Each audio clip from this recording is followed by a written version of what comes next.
Hey gang, how's it going? It is a depressingly gloomy Saturday afternoon here in Saskatoon. But I'm very happy because I'm going off to the cinema to go check out Jack Reacher Part 2.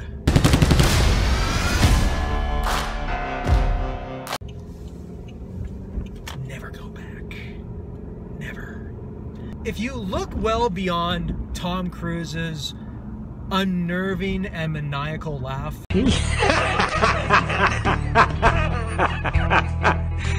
and some of his more questionable, shall we say, personal choices in life. Have you ever felt this way? The dude is one of the most bankable and dependable and profitable movie stars working today. I mean, I can't think of another actor that has delivered a solid and consistently good catalog of action and sci-fi films over the last several years. I mean, just look at his recent resume. It speaks for itself.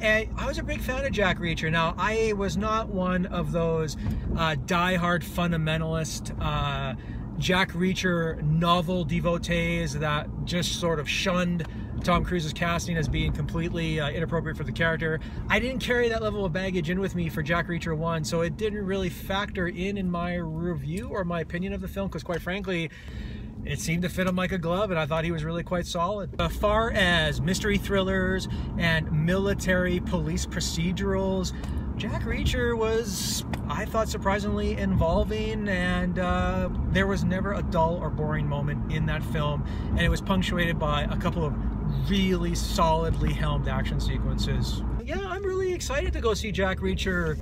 Never go back. Never. So anyway, I'm off to the cinema. I'm going to check out this bad boy, and I will be back with a review.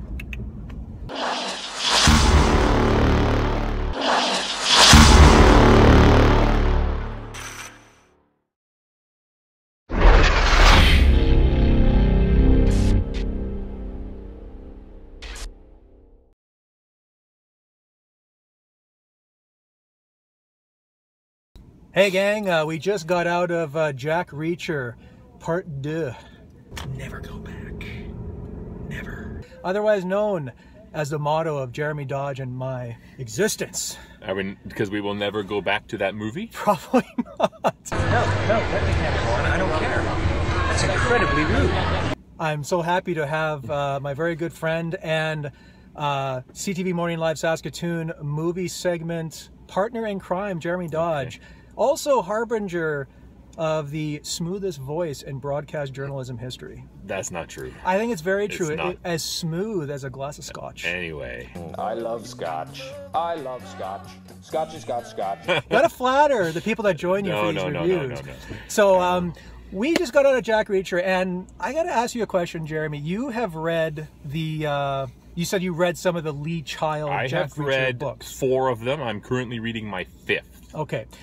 What is it about, just for those who are unfamiliar with the sort of controversy behind Tom Cruise's original casting, back in 2012's Jack Reacher as the title character, what rubbed people the wrong way about that? No, God! Jack Reacher is a monster of a man. He is 6'4", I believe. Yes. He's a huge guy. I picture him, when I read the books, as Gerard Butler in the Olympus Has Fallen and London Has Fallen. That's exactly how I pictured him. Okay. And then Tom Cruise, it's not Gerard Butler. He's like 5'5" or something, isn't he? So you're saying this movie needed King Leonidas?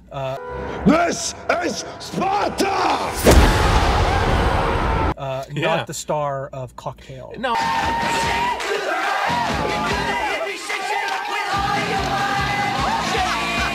No, Tom Cruise, he does okay. I mean, they can use tricks. They don't make him look as small as he is.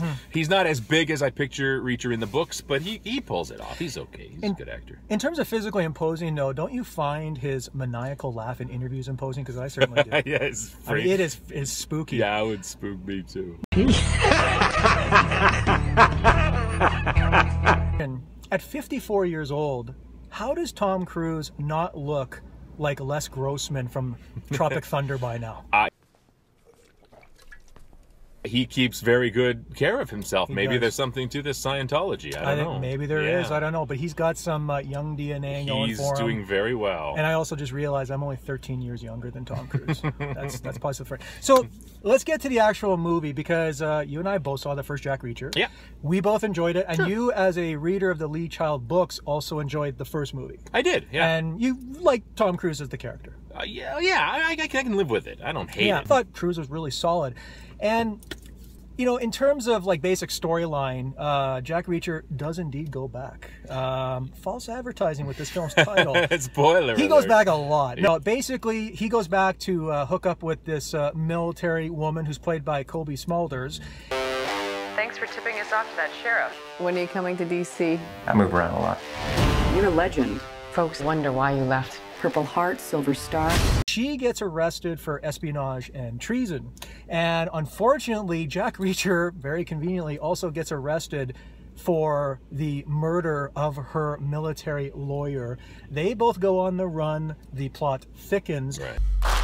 Reacher? I'm here to kill you. Of course, what every Jack Reacher movie needs is a sullen, moody teenager to really color the proceedings.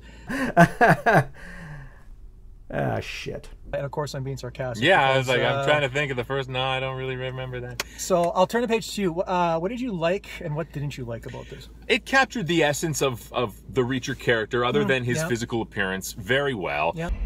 Two things are gonna happen in the next 90 seconds. Excuse me? First, that phone over there is gonna ring. Second, you're gonna be wearing these cuffs on your way to prison. It has kind of the feel of the books. It's very, I don't know, is it Tom Clancy-esque? A little bit, There's a bit of that. I mean, Yeah. it's nothing, but and the books are nothing exceptional either. They're well written. Yeah. They're exciting. This movie, I think, was that. How's it going? I don't like being followed. But it wasn't anything special. Okay. I think it was, you know, it was Meh. Yeah. Not It's ridiculous. when I think back to the first Jack Reacher, the first several minutes of that film were so like chilling and unnerving, and it really helped cement this really fascinating mystery thriller at the heart of it all, and it really did a good job of capturing the enigma that was Jack Reacher. And I think what was lacking in this film was a cohesive plot that really had me invested and interested. I also think that the middle third of this film is really sluggish. Yeah. And I was checking my watch a lot, and I was checking for things like continuity errors. This movie has... maybe I have an eagle eye. This movie has a lot of continuity errors. There are some times where Tom Cruise has a nice coiffed hairdo, and then he's in an action scene and he has this really poofy wig, and I'm like, what? And this that all action movie stars get. That swelled up and shrunk about 10, 12 times. He bled a lot from here. Yeah, it migrated a little bit. Yeah. Tom Cruise is, he's dependably good in this film. And, you know, he has been on a roll. I would say that he is probably one of the most dependable action stars recently. Like, look at the Mission Impossible films. You can look at Edge of Tomorrow, very underrated. You can look at even science fiction films like Oblivion. I think he's really cemented himself as a very dependable and bankable actor. The last thing I would ever say about Tom Cruise is that he phones in performances, because I think he really gives it. I mean, even when he does garbage, I think he's charismatic and engaging. I didn't find him particularly charismatic in this film. I think he's very low key and maybe too much so. Jack Reacher for Major Turner. Major Turner's been arrested. On what charge? Espionage. He was Jack Reacher. Yeah. That's the character. And it doesn't translate well on screen. Did you think, though, he just lacked a bit of that maybe intensity that he brought in the first movie? Did he smile once? At the end he did. Well, okay. He didn't give the maniacal Tom Cruisian laugh at the end of the film, but he smiled. He smiled once. There was intensity there. Yeah. It's not his character, I understand that, but I'm not trying to say the Cruise phoned it in. No. But I think it was kind of a workman-like effort for him. It was kind of, I don't want to say it's a paycheck grabbing effort. I mean, because he was the star, he was the producer and so forth, but I think seemed just a little disinterested in the film. Now, one thing I liked about the film was Cobie Smulders. She's great. You're a legend. What else have you heard? I need your help. Someone's killing soldiers. Beautiful, tough as nails. I think she can play rugged characters despite her statuesque beauty. I think she really is completely plausible as a military woman. Also Canadian. So big plus there. Yeah. I do like the Canadian actresses. Yes! I also like the fact that they didn't sort of play up their relationship to like they didn't become lovers or romantic. One thing in entanglements. every Jack Reacher novel is he hooks up with the female co-star. So he's every time. In pure Captain Kirkian fashion. I was waiting for that, and it didn't happen.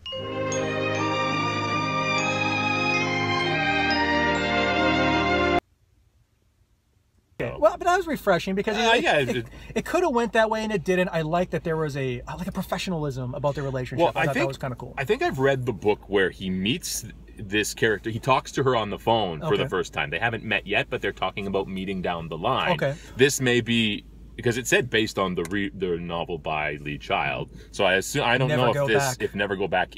Never Go Back. Never Go Back is one of the books I haven't yet read. Yes. I'm trying to read them in chronological order, so maybe it's coming. But I think you and I can agree that we both like Cobie Smulders. Yes. Maybe the best Wonder Woman never cast. Well, she could have pulled. Yeah, she could have done that.